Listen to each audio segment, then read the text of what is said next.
manusia diberi kebebasan untuk memilih jalan petunjuk, pilih yang sesat.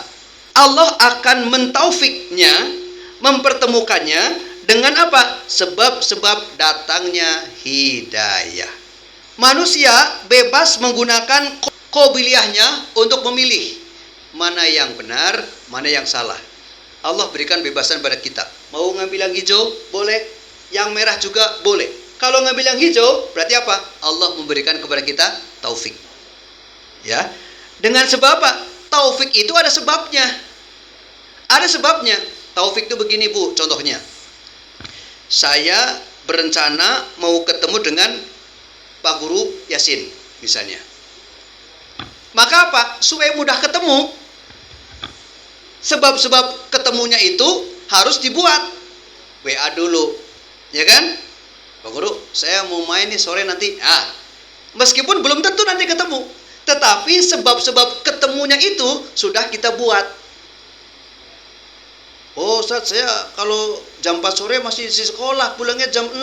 Ya udah, saya WA lagi. Jam 6 nanti saya datang. Ini sebab-sebab supaya apa? Saya bisa ketemu.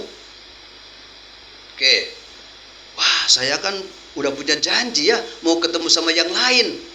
Kalau saya nggak batalkan sama yang itu, nanti saya nggak ketemu juga dengan Pak Guru Yasin. Ini sebab-sebab. Sebab-sebab yang bisa mengkondisikan saya ketemu dengan beliau. Maka, ketika sebab-sebab itu sudah kita buat semuanya, sudah kita ikhtiarkan semua, maka apa? Kemudahan datang. Itu namanya taufik. Kemudahan itu namanya taufik. Wah, benar-benar dimudahkan oleh Allah Subhanahu wa taala, Bu. Belum juga sampai ke rumah, ternyata apa? Pak Guru Yasin sudah lagi di perempatan. Wah, nggak usah ke rumah, udah ketemu di sini. Tapi ada orang yang sudah mengikhtiarkan semuanya, angger tependak, Bu. Artinya apa? Dia tidak mendapatkan taufik. Nah, taufik atau tidak itu kembali kepada Allah. Makanya apa? Sesungguhnya ketika kita berdoa dalam surat Al-Fatihah tadi, ihdinas siratal mustaqim, itu artinya apa? Wafiqna. Ihdinas siratal mustaqim artinya apa? Wafiqna, ya Allah, berikan taufik kami. Berikan taufik kepada kami, ya Allah, ke jalan yang lurus. Jadi sebenarnya Bapak Ibu, ketika kita berdoa ihdinas siratal mustaqim itu sedang meminta kemudahan. Minta taufik kepada Allah supaya apa? Supaya dimudahkan. Nah, sore ini Bapak Ibu diberikan taufik nih oleh Allah Subhanahu wa taala. Untuk apa? Ikut kajian tentang hidayah wa dhalalah. Itu ada taufik dari Allah Subhanahu wa taala. Wasilahnya apa? Ada halo-halo. Ada pengumuman salat tarawih semalam. Bu, besok ngabuburit. Itu semua adalah wasilah yang bisa kita buat, yang bisa kita usahakan, yang bisa kita ikhtiarkan supaya apa? Supaya taufik itu datang. Nah, semua wasilah ini dihisab oleh Allah Subhanahu wa taala. Yang mengumumkannya, yang kirim WA-nya, yang Noel temannya supaya ikut, semuanya pahala dari Allah Subhanahu wa taala. Kenapa? Hidayah yang kita ambil.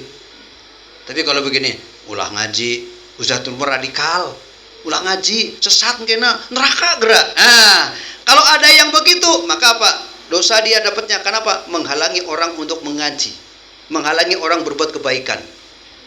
Dosa semua di mata Allah Subhanahu wa taala karena dia memebarkan fitnah. Nah, yang memilih jalan kesesatan, menolak kebenaran, menentang Rasul, terus Allah tidak akan mentaufiknya. Bagaimana dapat taufik? Datangnya ke tempat maksiat, ke tempat dugem, tempat maksiat, tempat judi, tempat mabok. Bagaimana dapat taufik? Allah kunci, nggak akan dapat langsung. Nah, Allah akan menghukum mereka. Kenapa? Pilihannya kesesatan, maka Allah hukum. Kenapa Allah hukum? Karena itu pilihan kita. Milih yang sesat, maka Allah hukum. Ada ikhtiar dari kita tadi, menggunakan qabiliyah, menggunakan akal, menggunakan panca untuk yang sesat, maka Allah hukum. Wajar. Kalau yang dipaksa Allah berikan hukuman, namanya tidak wajar. Tapi kalau yang dipilih, kalau yang memilih, lalu Allah berikan hukuman, wajar. Namanya juga milih kan? Namanya milih kan, maka apa? Jika salah diberi hukuman. Lanjut. Tidak diberi hidayah taufik. Kenapa? Pilihannya sudah salah. Orang yang memilih jalan yang salah, jalan yang dolal, yang sesat, jangan berharap ada taufik. Qobiliyah atau kecenderungan pilihan manusia kepada hidayah akan mendapatkan pahala. Kecenderungan atau pilihan manusia kepada dolalah mendapatkan dosa. Jadi sekali lagi Bapak Ibu, yang menjadikan kita dihisab itu karena apa? Kitalah yang menggunakan qobiliyah itu.